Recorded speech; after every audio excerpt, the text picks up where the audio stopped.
Argentina, 1892. Un país joven que todavía construye sus instituciones. En un rancho al borde de la pampa húmeda, dos hombres derriban a golpes la puerta trabada de un dormitorio. Lo que encuentran dentro los paraliza. Dos niños degollados sobre la cama, una mujer desvanecida con un corte en el cuello y sangre por todas partes, en las paredes, en el piso, en el marco de la ventana. La mujer despierta, señala a un vecino y dice: «Él los mató». El vecino insiste en su inocencia. La policía no le cree. Pero hay algo en ese marco de madera que la policía todavía no sabe leer. Una huella, pequeña, ensangrentada, silenciosa. Y esa huella va a cambiar la historia de la justicia en el mundo entero. Bienvenidos a El Método Forense. Hoy, dactiloscopía forense, cuando las huellas son los únicos testigos que no pueden mentir. Para entender este crimen, necesitamos entender el mundo en el que ocurrió. Es la Argentina del Centenario, un país que recibe millones de inmigrantes, que construye ferrocarriles, que intenta ser moderno, pero cuyo sistema judicial todavía opera con métodos medievales. La confesión obtenida bajo presión era la prueba reina. La palabra de un testigo valía más que cualquier evidencia física. Quequén es un cuartel del municipio de Necochea, en la provincia de Buenos Aires. Un paraje pequeño, con casas de adobe y calles de tierra. La mayoría de sus habitantes son peones de campo, gente trabajadora que lleva una vida simple. Ponciano Caraballo y Francisca Rojas son un matrimonio separado de hecho. Él la dejó, según algunos testimonios, porque se enteró de que ella mantenía una relación con otro hombre. La situación entre ellos es tensa. Ponciano quiere la custodia de sus hijos. Ponciano, 6 años, y Felisa, 4. Francisca sabe que puede perderlos, y ese miedo, esa furia contenida, va a desembocar en algo que ninguno en ese pequeño pueblo podría haber imaginado. 29 de junio de 1892, alrededor de las 2 de la tarde. Ponciano Caraballo y su vecino y compadre Ramón Velázquez caminan hacia la casa. El silencio es extraño. Normalmente los niños están jugando afuera. Hoy no hay nadie. La puerta del dormitorio está trabada por dentro, bloqueada con una pala de pico apoyada contra el marco. Los dos hombres la derriban a golpes. Dentro, Ponciano y Felisa yacen degollados sobre la cama matrimonial. Al lado de ellos, Francisca está desvanecida. Tiene un corte en el cuello, no muy profundo, pero que ha sangrado considerablemente. Cuando recupera el conocimiento y ven que está viva, Francisca abre los ojos y dice: «Fue Velázquez». Dice que Velázquez llegó a la casa para llevarse a los niños, que cuando ella se negó, los degolló, que la golpeó con una pala en la espalda, que intentó matarla a ella también. Para la policía de Necochea, el caso parece sencillo. Tienen una testigo, tienen un sospechoso, tienen un móvil. Arrestan a Velázquez de inmediato. Lo que no tienen, todavía, es la verdad. Ramón Velázquez entra detenido a la comisaría de Necochea, declarando su inocencia. No una vez, no 10 veces, siempre. Pero la policía de 1892 no tiene cultura de evidencia, tiene cultura de confesión. Y si el sospechoso no confiesa, la solución es clara. Hay que presionarlo más. Velázquez es sometido a jornadas de interrogatorio extenuantes. Lo golpean, lo humillan, lo hacen dormir frente a los cadáveres de los niños, pensando que el horror lo quebrará. Un policía llega a disfrazarse de fantasma con una sábana blanca para aterrorizarlo en la oscuridad. Velázquez no cede. Dice que él solo llegó a ayudar a Caraballo a abrir la puerta, que nunca entró a esa habitación, que no tiene nada que ver. Las semanas pasan, el caso se estanca. Mientras tanto, algunos detalles empiezan a no cerrar. El médico que examinó a Francisca confirma que los supuestos golpes en la espalda que ella dijo recibir no dejan marcas consistentes con un ataque real. El corte en su cuello es superficial, más parecido a una herida autoinfligida que a un intento de degüello. Y hay algo más. La puerta estaba bloqueada por dentro, con una pala apoyada contra el interior. Si Velázquez había sido el asesino y escapó por la ventana, ¿quién trabó la puerta? El inspector Eduardo Álvarez, enviado desde La Plata para tomar control de la investigación, empieza a ver el patrón y a sospechar lo inimaginable. Es Álvarez quien hace algo que los policías de Necochea nunca pensaron en hacer: examinar sistemáticamente la escena del crimen. En el marco de la ventana por la que supuestamente escapó el asesino, encuentra huellas, manchadas de sangre, claras, definitivas. Y las huellas son demasiado pequeñas para pertenecer a Velázquez, demasiado pequeñas para ser de un hombre. Álvarez toma una decisión que pasará a la historia. Desmonta el marco de la ventana, la puerta, entera, las embolsa y las manda a La Plata, junto con las impresiones digitales de los dos sospechosos, Ramón Velázquez y Francisca Rojas. La Plata, verano austral de 1892. En la Oficina de Identificaciones de la Policía de la Provincia de Buenos Aires, trabaja un hombre de 33 años llamado Iván Vucetich, un croata que llegó a Argentina en 1884 buscando una vida nueva, que entró a la policía bonaerense por un sueldo de 30 pesos y que 3 años atrás se obsesionó con un problema que nadie más parecía considerar urgente: ¿cómo identificar con certeza a una persona? El sistema que dominaba el mundo en ese momento se llamaba Bertillonage, o sistema antropométrico, inventado por el francés Alfonso Bertillon.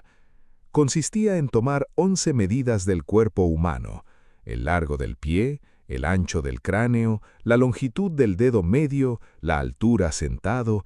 La teoría era que esas 11 medidas combinadas eran únicas para cada individuo. Era un sistema sofisticado para la época, pero tenía un problema fundamental. Requería instrumentos de precisión, operadores entrenados y condiciones controladas. Cualquier error en la medición, y lo sabía, podía llevar a una identificación incorrecta. Además, solo servía para identificar a personas que ya habían sido medidas. Con personas desconocidas no funcionaba. Vucetich leyó un trabajo del científico inglés Francis Galton, publicado en la revista Review Scientific. Galton había clasificado 101 tipos distintos de diseños de huellas dactilares. Las conclusiones de Galton eran claras. Las huellas son únicas, no cambian con la edad y son permanentes. Vucetich lo vio de inmediato. Esto era la solución. Tomó los 101 tipos de Galton y los redujo a 4 categorías fundamentales: arcos, presillas internas, presillas externas, verticilos. Con esas 4 categorías y sus subcombinaciones, creó un sistema de clasificación que permitía archivar huellas y compararlas con rapidez. El sistema era elegante en su simplicidad. A diferencia del Bertillonage, no requería instrumental complejo. No dependía de la habilidad del operador para tomar medidas. Las huellas eran lo que eran: únicas, inmutables, verificables. Vucetich quiso llamar a su método icnofalangométrico. Un amigo perspicaz lo persuadió de un nombre más claro: dactiloscópico, del griego dáctilos, dedo, y scopein, examinar dedos. Para 1892, Vucetich ya tenía fichadas las huellas de cientos de presos de la cárcel de La Plata. El sistema funcionaba en teoría, pero nunca había sido probado en un caso criminal real, hasta que llegaron los pedazos de madera de Necochea. Hagamos una pausa para entender exactamente qué estaba mirando Vucetich. Las huellas dactilares son producidas por las crestas de fricción, esas líneas que recorren las yemas de los dedos. Su función biológica es mejorar el agarre y la sensibilidad táctil, Pero su propiedad forense es mucho más importante. Son únicas en cada individuo y permanentes durante toda la vida. ¿Únicas? La posibilidad matemática de encontrar dos huellas idénticas es de 1 en 64.000 millones. Para contexto, hay 8.000 millones de personas en el planeta. Cada persona tiene 10 dedos. Ninguna huella se repite. ¿Permanentes? Se forman antes del nacimiento, alrededor del 4º mes de gestación. Permanecen iguales hasta la descomposición después de la muerte. Las heridas superficiales no las alteran. La piel regenera exactamente el mismo patrón. Cuando Vucetich miraba una huella, no veía una mancha, veía un mapa. Un sistema de minucias, puntos específicos donde las crestas se bifurcan, terminan o forman bucles. Una huella promedio tiene entre 80 y 150 minucias identificables. Para una identificación forense, basta con encontrar coincidencia en un número mínimo. En ese entonces, Vucetich usaba la coincidencia de tipo general más los detalles. El proceso de comparación era manual. Tomar la huella dubitada, la encontrada en la escena, y compararla visualmente con las huellas indubitadas de los sospechosos, tomadas bajo condiciones controladas. Era tedioso, era lento, pero era inequívoco. Cuando los trozos de madera de Necochea llegaron al escritorio de Vucetich, él ya tenía las fichas de Francisca Rojas y Ramón Velázquez. El inspector Álvarez había tomado las impresiones de ambos correctamente. Vucetich puso las muestras bajo la lupa. Empezó a comparar. La respuesta llegó en horas. Julio de 1892. Oficina de Identificaciones, La Plata. Vucetich tiene frente a él 3 elementos: el trozo de puerta con la huella ensangrentada, la huella de Ramón Velázquez y la huella de Francisca Rojas. Primero compara la huella de la puerta con la de Velázquez. Los patrones no coinciden. Las crestas van en direcciones distintas. Las minucias no se alinean. Luego compara con la de Francisca. El resultado es contundente. La huella en la puerta es de Francisca Rojas. No podría ser. No posiblemente. Es. La misma persona, los mismos patrones, las mismas bifurcaciones en los mismos puntos exactos. Vucetich redacta su informe con la precisión de alguien que sabe que está haciendo historia. Cada punto de comparación está documentado.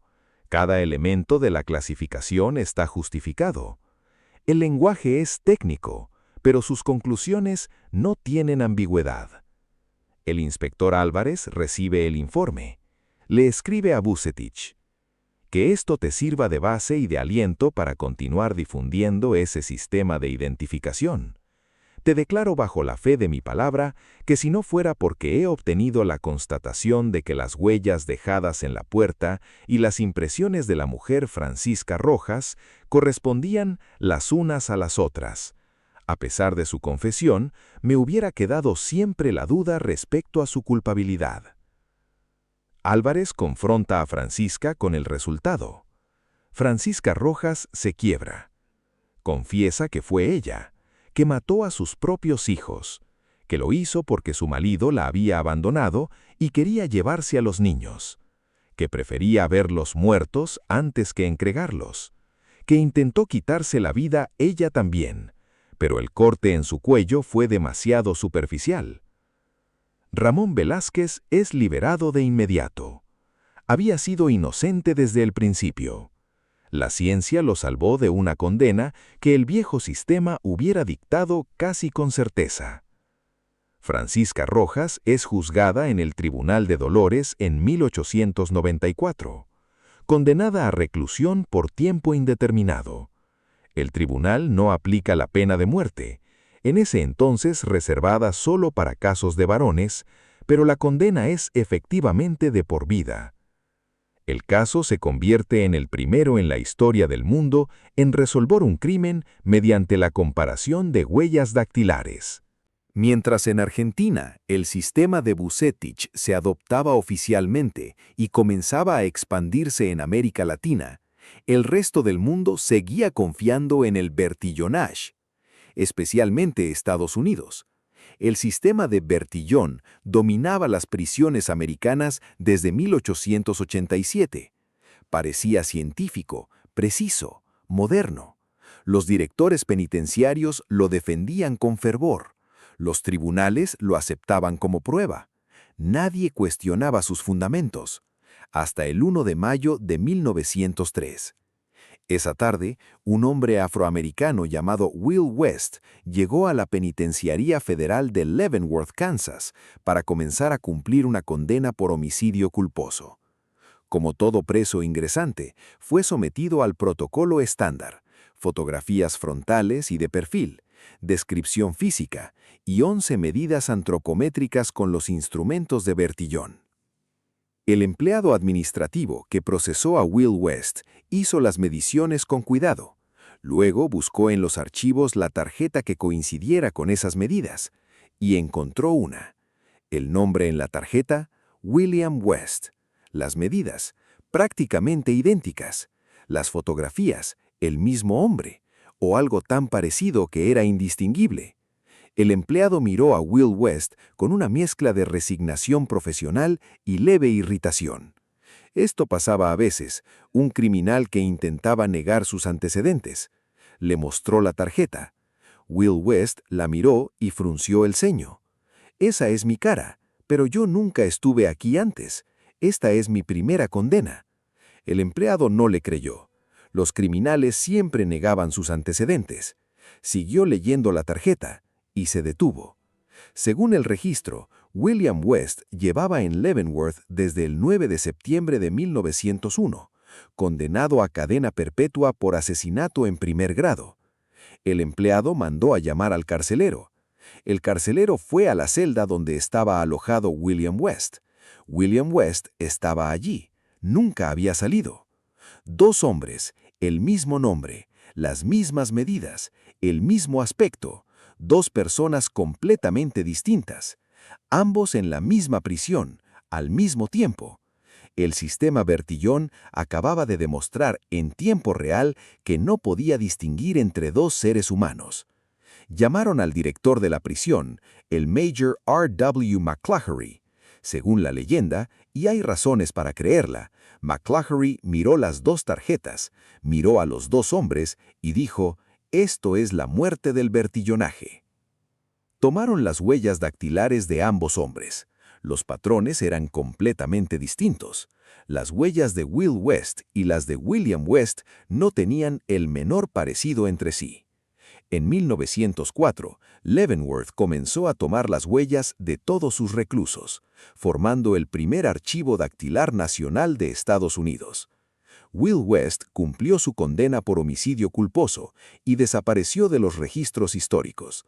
William West, el que cumplía cadena perpetua, fue liberado bajo palabra en 1919, después de intentar escapar en 1916 y ser recapturado gracias, irónicamente, a su fotografía circulada a las autoridades. Nunca se supo con certeza si eran gemelos, si eran parientes lejanos, o si era simplemente la improbable coincidencia de dos extraños que el universo hizo físicamente idénticos. Lo que sí se sabe es que sus huellas eran distintas, como siempre lo son. ¿Qué estaban haciendo exactamente Vucetich y los peritos dactiloscópicos cuando comparaban huellas? Todo comienza con la recolección. En una escena del crimen, los investigadores buscan huellas latentes, aquellas que el ojo humano no puede ver directamente porque se componen de sudor, grasa y residuos de la piel. Para revelarlas, usan polvos de aluminio o carbono, vapores de cianoacrilato o reactivos químicos. Una vez reveladas, se fotografían o se levantan con cinta adhesiva especial. Las huellas visibles, como las manchadas de sangre que encontró el inspector Álvarez, se documentan directamente, se fotografían con escala, y si es posible, como hizo Álvarez, se preserva el soporte mismo.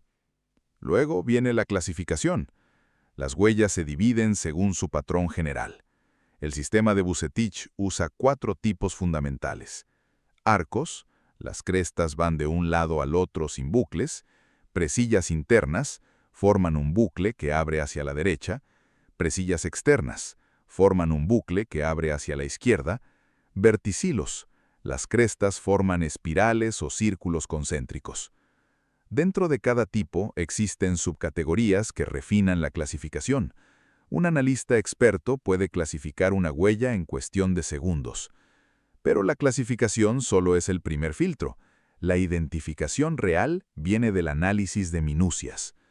Las minucias son los puntos específicos donde el patrón de crestas hace algo particular. Termina, se bifurca, forma un punto o crea un lago. Cada huella tiene decenas de estas características, y su posición relativa, su orientación y su tipo forman una firma irrepetible. Para una identificación positiva, el analista debe encontrar un número suficiente de minucias coincidentes entre la huella dubitada y la indubitada, sin que haya ninguna discrepancia inexplicable. Los estándares modernos varían por país. Algunos exigen 12 puntos, otros 16. En la Argentina de 1892, Vucetich fue más cauteloso. Documentó todos los puntos posibles antes de pronunciarse. El principio que sostiene todo esto tiene 2 pilares. Unicidad, ninguna huella es igual a otra. Permanencia, las huellas no cambian durante la vida del individuo. Estos 2 principios, confirmados por décadas de investigación científica, son los que hacen de la dactiloscopía una de las herramientas de identificación más confiables que existen. Hoy, el proceso que Vucetich hacía a mano con una lupa lo hacen en segundos los sistemas AFIS, Automated Fingerprint Identification Systems, que comparan una huella contra millones de registros en bases de datos digitales. Pero el principio es exactamente el mismo que Vucetich estableció en La Plata hace más de un siglo. El caso de Francisca Rojas en 1892 y el caso de Will y William West en 1903 no son solo anécdotas curiosas. Son los 2 momentos que establecieron la dactiloscopía como la herramienta de identificación dominante en el mundo. El primero demostró que las huellas pueden resolver lo que el método tradicional no puede: identificar al culpable cuando la evidencia circunstancial apunta en la dirección equivocada. Sin la huella ensangrentada en el marco de la ventana, Ramón Velázquez muy probablemente habría sido condenado. La presión policial, la falta de evidencia exculpatoria y la acusación de la propia madre de las víctimas lo habrían hundido. El segundo demostró que el sistema que lo precedía era fundamentalmente defectuoso. El Bertillonage fallaba no porque fuera mal ejecutado, sino porque sus premisas eran incorrectas. Las medidas corporales no son únicas, las huellas dactilares sí. Después de 1903, la transición fue rápida. En 1903, el sistema penitenciario del estado de Nueva York adopta las huellas dactilares. En 1905, el Ejército de los Estados Unidos. En 1907, la Academia de Ciencias de París declara públicamente que el método de Vucetich es el más exacto conocido para la identificación personal. El mismo Bertillon, el creador del sistema que fue desplazado, se negó a darle la mano a Vucetich cuando éste visitó París en 1913. Para 1920, la dactiloscopía era el estándar universal. El Bertillonage había desaparecido prácticamente de todos los sistemas policiales del mundo. Vucetich murió en 1925, de tuberculosis, en Dolores, el mismo pueblo donde 31 años antes habían condenado a Francisca Rojas, usando su método. Tenía 66 años. La Escuela de Oficiales de la Policía Bonaerense lleva su nombre. También el Centro Forense de Zagreb, Croacia, el país donde nació. El 1 de septiembre es el Día Mundial de la Dactiloscopía, en honor a Vucetich y al caso que lo consagró. Más de 100 años después, Cada vez que una persona es identificada por sus huellas, en una escena del crimen, en un control migratorio, en su teléfono celular, está usando el mismo principio que Iván Vucetich demostró en un rancho de la Pampa bonaerense. La dactiloscopía no es perfecta. Los sistemas automatizados cometen errores. Los analistas humanos también. Ha habido casos de identificaciones erróneas con consecuencias devastadoras para inocentes. Pero su fundamento científico, la unicidad y permanencia de las huellas dactilares, nunca ha sido refutado. En más de un siglo de aplicación forense, nunca se ha encontrado un par de huellas idénticas entre dos personas distintas. La naturaleza, al diseñar los surcos de nuestros dedos, nos dio algo extraordinario. Una firma que nadie puede falsificar, copiar ni robar. Una identidad que pertenece solo a uno. Esto es el método forense, donde la ciencia, aplicada con rigor y humildad, puede encontrar verdad, incluso cuando todo lo demás falla.